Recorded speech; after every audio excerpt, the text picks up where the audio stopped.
Are you doing all of your coaching and therapy? Is that all face-to-face? Are you doing it through? Yeah, so my big thing is I want to be able to change as many people's lives as I can. I want to be able to make the biggest difference I can. And that's kind of what put me off being just a counsellor to start off with. Because I was like, oh, I like the idea of being able to help someone, but I want to do a bit more than just the 6 clients you can see a week in person. So what can I do? So I've only just started doing like kind of motivational videos, try and share a bit of wisdom like that. My video editing software is terrible, but I've got a video software guy that's working on my videos to try and spruce them up a little bit for that. But yeah, so I really wanted to like make the biggest difference. So I went, you know what? Well, I can offer this online. Like some of my friends that I've been working with are overseas, so I've been doing like Skype sessions with them. As a counsellor and as being qualified through the Australian Counselling Association, I am recognised to be able to practice as a therapist to clients overseas as well. Because so because I'm based in Australia, I can still practice as long as I'm based in Australia. I can still practice anywhere around the world. So and I love this because we started off this way before the thing recorded. What time is it there right now?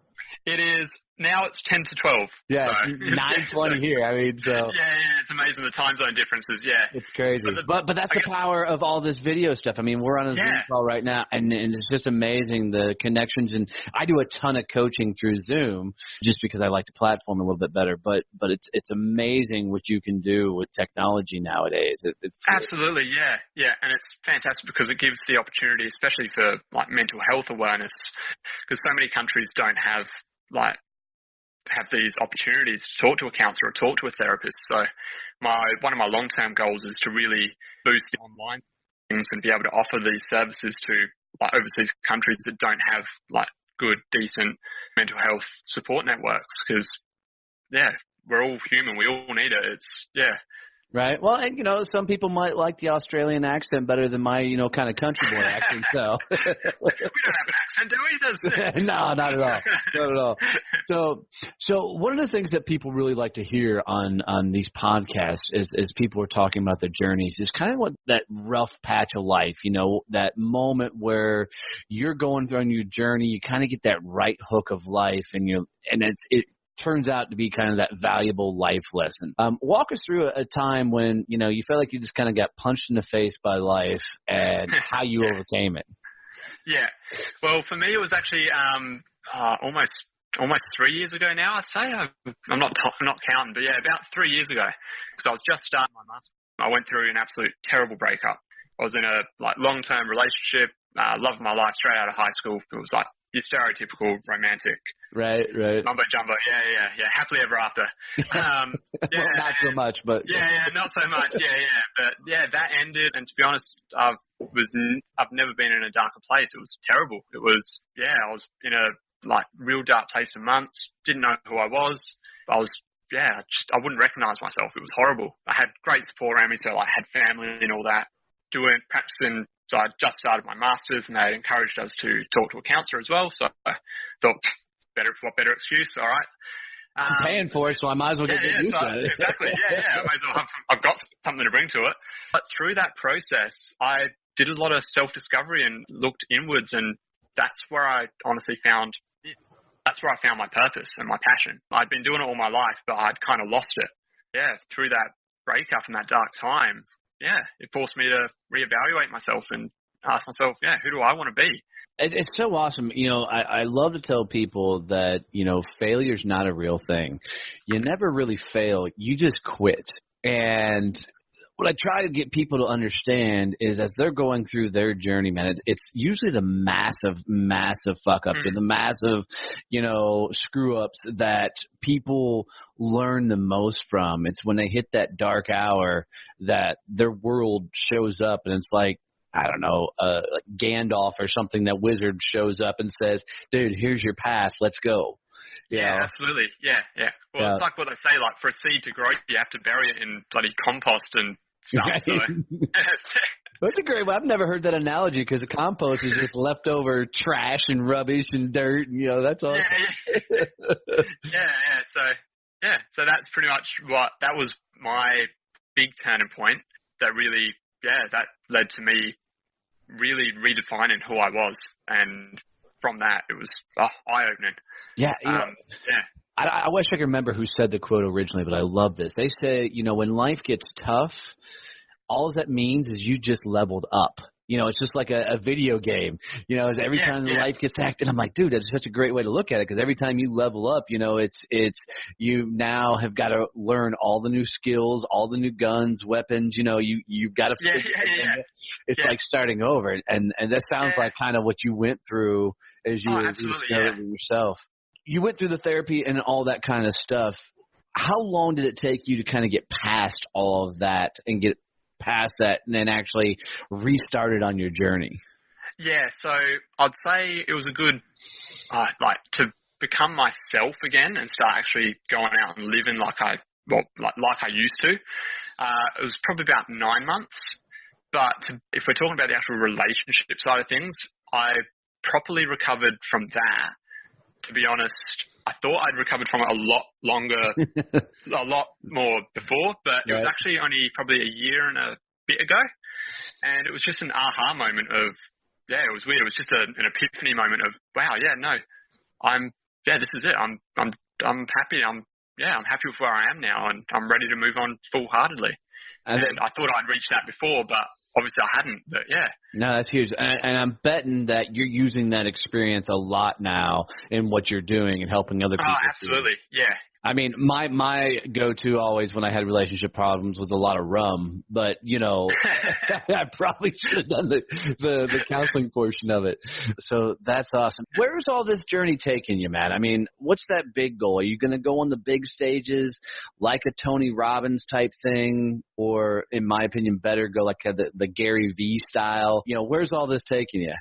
Yeah, look, I've definitely got big, huge aspirations. Like, I started off with, look, I'll start going into private practice as a counsellor, but I don't want it to just end there. Yeah, as I said, I want to get my business up and running. I want to have I want to be able to offer this service to overseas. I definitely want to go out and start talking to the masses like Tony Robbins style. I could think of nothing better. I'm a stage magician as well in my pastime. So you do magic? I'm actually a stage magician as well, and escape artist, so I'm no stranger. Yeah, so I'm no stranger. Tell me you got videos somewhere of you doing some sort of escape. Yeah, I've got tied up in 100-foot of rope. I've got I'm in a straight jacket, which is funny because I'm that's really funny. A friend of mine was saying the other day, do you put your straight jacket on display on the back of the door as clients come in? I'm like, but I just think something there for your brand as you're coaching everything going on. The whole thing of a struggle of like the straight jacket represents your struggle and freedom go through to get out. Yeah, so there is a few ideas that I'm running with. That's awesome. Yeah, and I play the bagpipes as well. So just to make dude, we just became best friends. I freaking love bagpipes. Beautiful, yeah. So now you're a motivational speaker, therapist, escape artist, magician, and bagpipe player. Is there anything? Personality. Yeah. How long have you been playing the bagpipes? 10 years now. Yeah. Oh, that's killer, dude. I've never had the patience to learn an instrument. It's just not been my thing. But that's actually a funny story because it was that's kind of another bit of inspiration from my story, is because in primary school I played guitar and I loved guitar. We had your stereotypical guitar teacher. He had the big ponytail. I loved teaching it, loved music. You could see he was passionate about a lot of things. He left and we got this new music teacher, and for some reason she didn't actually like me. And she liked the other guitar students great, and she actually told me, "You're never going to be a musician." And I was absolutely devastated. So I chucked my guitar underneath my bed, didn't touch it for years. And then we were having a garage sale. I was 9 and a half, around about there. And I had a little toy set of bagpipes that my papa had brought me back from Scotland. Yeah, a lady came and she was interested in them, was talking about bagpipes, said, we've got a free learner program at the City of Elizabeth Pipe Band. Would you like to come down and learn them? And it's an instrument that I'd always loved and always wanted to learn. One thing led to another, pestered mum and dad. Eventually they took me down there. And 10 years later, I now play bagpipes, guitar, tin whistle, and mandolin. Holy cow. Well done. Well done. Yeah. Have you seen the flaming unicycle bagpipe, dude? Yes, yeah. I do have flaming bagpipes as well. But, yeah. Oh, that's awesome. It's good. Like part of my piping passion is bringing the pipes to the modern era. So I play in a Scottish rock band here in Adelaide. Oh, killer! Yeah, what's the name of the rock band? I've got a terrible Scottish accent, but it's called the Bairns. So Scottish for little kids. Yeah. Right on. And can you guys find like your music and everything online, or? Yeah. We're just about to start recording some stuff, but we've got videos on Facebook on our Facebook page, which is the Bairns, Bairns. Yeah, that's right. Yeah. So if you look up the Bairns, there's videos and stuff of us. Oh, that's killer. We'll put that in the show notes and everything so everybody can click on it and go see it. Yeah, sure thing. Yeah. That's awesome. God, man, you've done a lot of things and some really, really, really cool stuff. How long do you think it's going to be before you're really going big on the stages so people can come see you doing all? And dude, if you don't incorporate flaming bagpipes with I'll be coming out. Here's Jason Moore. I'll be bloody da da da da da da da. And then I'll vanish at the end of the show in a puff of smoke. That's awesome. That's awesome. Going to be expensive to get that all set up, but it's going to be awesome. Oh, yeah. But hey, it'll be a unique motivational tool, that's for sure. Oh, dude, you and I are sharing the stage at some point just so I can watch all that. I love that, dude. That would be fantastic. That's so awesome. We can have a straitjacket escape competition. I've got 2 of them. I'll lose. But I guarantee there's some people in my life that think I belong in a straitjacket, but... We can talk afterwards. I'll get one out your way. Yeah, you might have to teach me a thing or two because getting out of one of those might be a good trick I need at some point in my life. Yeah. You need a good loose shoulder, that's for sure. Well, I got kind of some meaty shoulders from the Marine Corps, so I don't know. That's awesome. One of the great things I love asking all my guests as they come on the show to really helping the listeners out as they're on their journey is, what's some big piece of advice? What is something that you could tell the listeners that as they go about their journey and they continue on their ride, what's something you could tell them that they could take with them for the rest of their journey? I would say, look, I've been doing a lot of research on success at the moment, and I've been doing a lot of thinking about that, mainly from a business perspective from my own point of view. But when I look back at my journey, I have one quote comes to mind, and I've read, I don't know if it's 100% my quote. I think I might have read it in a book somewhere, but I learned it. Wait, hold on. Yeah. I learned a rule on that. If you say it more than 2 times and you've given somebody else credit, the 3rd time, it's yours. Just own it. Oh, beautiful. I'd say success is remaining one step ahead of the person that you were yesterday. Oh, I love that. I actually haven't heard that one. That's huge. Yeah. So many of us get caught up in the big picture, and it's great to have that big picture, but as long as you're moving forward and you're not stuck in that comfort zone, you still need to be in that next zone out, the growth zone. As long as you're moving forward, that's success. If you're one step ahead of the person that you were yesterday, what can you complain about? That's amazing. So to me, that's the definition of success and growth. No, that's huge. I'm going to own that one. I really like that thought process. Go for it. Share it. Go for it. I mean, I have people ask me to get T-shirts made with different quotes and things so that one's probably going to go on a T-shirt. I like that one. Yeah, no, by all means, go for it. I love that. I'll credit you. Don't worry. I love it. Oh, beautiful. Yeah. That's awesome. And one of the other metaphors, you were talking about, I can't remember what you were talking about before, but how you'll get what I'm referring to, but how through our hard times, that's where we grow and learn. Right. I think of that kind of as life's like a muscle. And how does a muscle grow? Well, you've got to go to the gym, you've got to work out, and don't quote me on this. I'm not a personal trainer, but micro tears. So your muscle has to tear for it to grow. Right.